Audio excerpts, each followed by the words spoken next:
Let's talk about the process of elutriation. Define किस तरह करेंगे? A process for separating particles based on their size, shape, density using a stream of liquid और a gas flowing in a direction opposite to the direction of sedimentation. अब इसको समझते हैं कि इसकी रिक्वायरमेंट्स क्या है। A process for separating particles मतलब एक सेपरेशन टेक्निक है बेस्ड ऑन देयर साइज, उसके साइज पे, शेप पे, उसकी डेंसिटी पे उसको सेपरेट करेगा।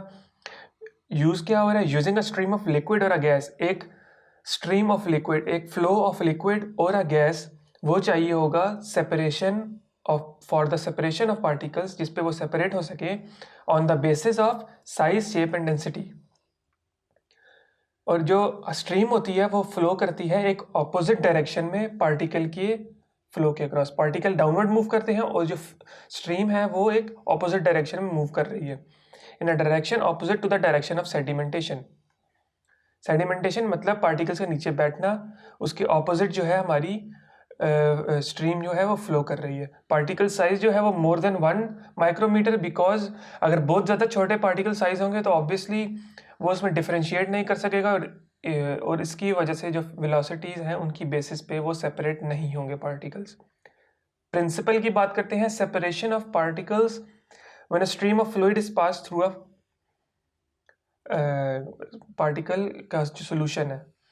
अब सेपरेशन किस तरह हो रही है इसकी हम डिस्कस करते हैं। Separation of particles when a stream of fluid is pass through it.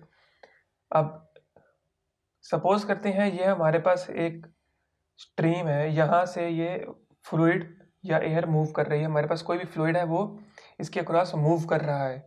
जो पार्टिकल्स हैं वो डिफरेंट साइज के हैं, डिफरेंट डेंसिटी के हैं, और डिफरेंट पार्टिकल्स हैं वो नीचे मूव कर रहे हैं।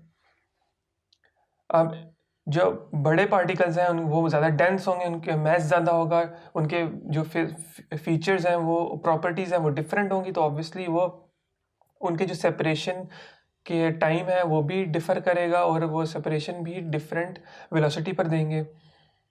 इस फिज़िकल फीचर्स या इन प्रॉपर्टीज़ की बेस पे हम जो सेपरेशन कर रहे हैं वो इस इल्यूट्रिएशन का प्रिंसिपल है। Separation of particles when a stream of fluid is pass through it, it follows the strokes law. अब हमने पढ़ा था कि कोई भी पार्टिकल अगर वो फ्लूइड से मूव कर रहा हो तो वो स्ट्रोक्स लॉ को फॉलो करेगा, और स्ट्रोक्स लॉ में हमने पढ़ी थी टर्मिनल वेलोसिटीज़। एक वक्त आएगा कि इनकी जो वेलोसिटीज़ है वो एक फाइनल टर्मिनल वेलोसिटी हो जाएगी, उससे ज़्यादा इस पार्टिकल की वेलोसिटी इंक्रीज नहीं करेगी, उसको हम कहते हैं टर्मिनल वेलोसिटी। फ्लो रेट की बात करते हैं कि अगर ये जो फ्लूइड हम अपवर्ड मूव करवा रहे हैं, अब पार्टिकल्स तो नीचे आ रहे हैं, फ्लूइड ऊपर जा रहा है, अगर फ्लूइड को हम उसका फ्लो रेट एक मेंटेन रखेंगे तो पार्टिकल्स भी मेंटेन रहेंगे। लेकिन अगर हम फ्लो रेट को ज़्यादा कर देंगे, नीचे से जो फ्लूइड है उसका रेट वेलोसिटी ज़्यादा हो जाएगी, तो कुछ ऐसे पार्टिकल्स हैं जो छोटे पार्टिकल्स हैं वो उनकी टर्मिनल वेलोसिटी अचीव हो के भी वो फिर अपवर्ड फ्लूइड के साथ ही मूव कर जाएंगे, क्योंकि इन दूसरे की तो डेंसिटी, जो बड़े पार्टिकल्स हैं उनका डेंसिटी ज़्यादा है, उनका मैस ज़्यादा है, तो वो एक उनके लिए ज़्यादा हमें वेलोसिटी चाहिए होगी फ्लूइड की, तो वो फिर भी नीचे आते रहेंगे। और इस तरह अगर वो नीचे जो छोटे पार्टिकल्स हैं वो ऊपर चले जाएंगे, वो ऊपर जाके सेपरेट हो जाएंगे, और जो बड़े पार्टिकल्स हैं वो नीचे सेडिमेंट हो जाएंगे, नीचे बैठ जाएंगे। इस तरह से हमारे पास एक ये सेपरेशन टेक्निक बन जाएगी। अपरेटस हम इन बात की कि दो तरह के होते हैं, ग्रेविटेशनल इल्यूट्रिएटर्स और एयर फ्लो इल्यूट्रिएटर्स। इसमें ग्रेविटेशनल फोर्सेस के थ्रू सेपरेशन हो रही है। एयर फ्लो में एक एयर यूज़ होती है for the separation of particles instead of liquid. Liquid और एयर दोनों यूज़ कर सकते हैं, लेकिन कुछ ऐसी सिचुएशंस होती हैं हमारे पास जहाँ लिक्विड यूज़ नहीं कर सकते, वहाँ पर हम एयर फ्लो इल्यूट्रिएटर्स यूज़ करते हैं। If velocity of fluid is less than the settling velocity of particle, sedimentation occurs। बात वही की है कि जो वेलोसिटी है फ्लूइड की वो अगर कम है, ये ऊपर जाने वाली, ऊपर जो लेके जा रही है वेलोसिटी वो कम है of than the settling velocity, नीचे आने वाली पार्टिकल की जो वेलोसिटी है वो ज़्यादा है as compared to the upward going velocity, उसकी मतलब फिर वो सेडिमेंटेशन हो जाएगी, और जो पार्टिकल्स हैं वो नीचे आके सेडिमेंट हो जाएंगे। अगर ये डाउनवर्ड वेलोसिटी ज़्यादा है, तेज़ फ्लूइड ऊपर मूव कर रहा है, तो वो इसकी उससे कैंसिल कर देंगे, इससे ग्रेटर अगर वेलोसिटी है तो उसको कैंसिल आउट कर देंगे और वो पार्टिकल्स जो हैं वो ऊपर मूव कर जाएंगे। यही उसने इधर भी बात की हुई है। अब जो सेपरेशन है that is directly proportional to velocity of fluid. Velocity of fluid हमने देखा कि हम वेलोसिटी अगर ऑफ फ्लूइड अगर ज़्यादा कर दें तो हमारे पास जो सेपरेशन है पार्टिकल्स की वो ज़्यादा हो जाएगी, क्योंकि छोटे पार्टिकल्स ऊपर मूव कर जाएंगे और सिर्फ बड़े पार्टिकल्स नीचे रह जाएंगे। अब ये तो हमने पढ़ ली एक थियोरेटिकल अप्रोच टुवर्ड्स द इल्यूट्रिएशन या इस सेपरेशन टेक्निक के बारे में कि थ्योरी में हमारे पास क्या एक कॉन्सेप्ट बन रहा है। प्रैक्टिकल जब हम इसको अप्लाई करते हैं एपरेटस के थ्रू तो ये हमारे पास एग्जैक्ट सेम ऐसे टेक्निक नहीं आती। theoretical approach with particles divided into different fractions depending upon fluid velocity। मतलब एक क्लियर कट दो सेपरेट्स आगे हमारे पास एक अपर जो ऊपर चला गया पार्टिकल्स का वो सेपरेट हो गए और जो बड़े पार्टिकल्स हैं वो नीचे आके सेडिमेंट हो गए। तो ये पार्टिकल्स इस तरह सेपरेट हो गए। ये तो थ्योरेटिकल अप्रोच थी। प्रैक्टिकल अप्रोच में उसने बात की है कि जो हमारे पास होता है कंटेनर, उसमें जो बीच की वेलोसिटी है उसमें जो फ्लूइड मूव कर रहा है वो तेज़ वेलोसिटी होती है। जो साइड पे वॉल्स के साथ जो वेलोसिटी होती है, वॉल्स के साथ वेलोसिटी कम होती है as compared to the middle. अब वो कहता है particles move up then to the side of the walls. Particles जो हैं जो लिक्विड के पार्टिकल्स हैं और जो लिक्विड ने सेपरेट करवाए हैं पार्टिकल्स हमारे सस्पेंशन से या कोई भी सोल्यूशन से या किसी भी मिक्सचर से, पार्टिकल्स मूव अप, वो अप मूव करते हैं साइड, फिर वो ना साइड पे मूव कर जाते हैं, जिसकी वजह से जब साइड पे वेलोसिटी कम है तो वो दोबारा वो सेडिमेंट हो जाते हैं। यहाँ पे हमारे पास एक इनलेट होती है जहाँ पे हम पार्टिकल्स अंदर आपकी मिक्सचर जो है वो अंदर भेजते हैं।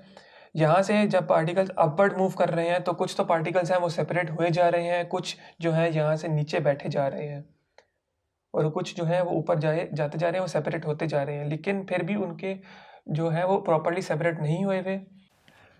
अब जो पार्टिकल्स हैं वो दरमियान में जाके ग्रेटर जो वेलोसिटी है वहाँ पे जाके उन्होंने वो अब तो मूव कर गए जहाँ पे वेलोसिटी ज़्यादा थी फ्लूइड की, लेकिन जब ऑब्वियसली उनका रैंडम मोशन है, जब वो साइड्स पे जाएंगे, साइड्स की वॉल्स की तरफ जाएंगे, जब वो वॉल्स की तरफ जाते हैं तो वहाँ पे वेलोसिटी कम होती है फ्लूइड की, जो फ्लूइड फ्लो कर रहा है। एज अ रिजल्ट वो वहाँ पे फॉल कर जाते हैं और हमारे पास नो क्लियर कट सैंपल्स जो होते हैं वो मिलते हैं, मतलब कोई उसमें एक प्रॉपरली सेपरेटेड पार्टिकल्स नहीं मिलते।